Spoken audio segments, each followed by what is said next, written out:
God sebuah daerah guna 5 syarat.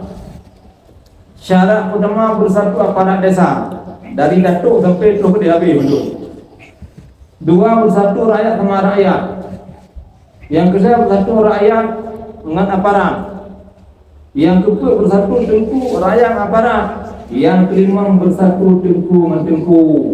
Falahu Abu Tagrum. Pak beri hana lupa itu. Nyo yakin dapat hana terserah. Na ilmu hantuk dah buat lagi tanya. Tulang atas sawit. Ilu hana terus kena kata hino terus.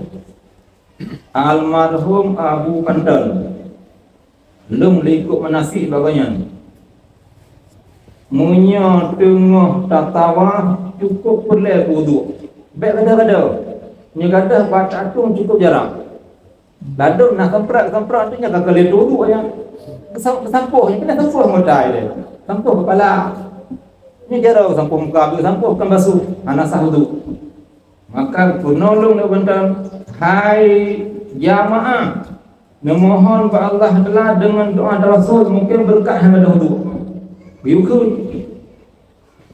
Ya Allah dengan berkat ya Allah Lun ikut Imam Syafi'i dengan berkat beliau dan mazhabnya Nabi Allah baik pada wudu ulun. Yang doa insya-Allah ibadih.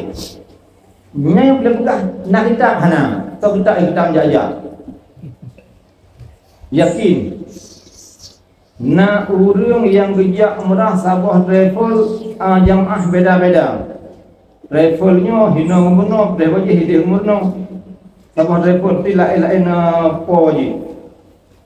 Dia orang Aceh Timur utamanya ramai tanya, ya Allah lun lekoi mengucapkan dengan berkat beliau baik pada wudu lun. Aku sabah pakai bijaknya 7 huruf di Mekah untuk mengucap umrah harga.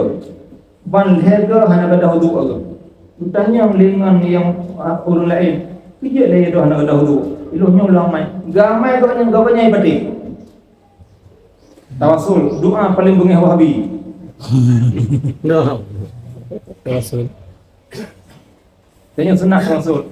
Ya Allah dengan berkat Abu Luangan, Abu Alubili, Abu Mentang Perlak, Abu yang pasti dan lain-lain.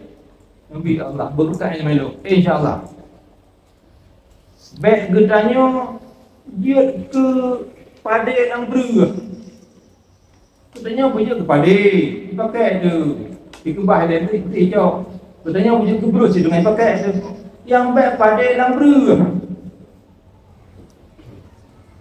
Mudah-mudahan lambre lambru. Hai pakai tu. Kamalil dia menggurek tu. Bukan gurek hanya baca kitab. Kata dia membaca berarti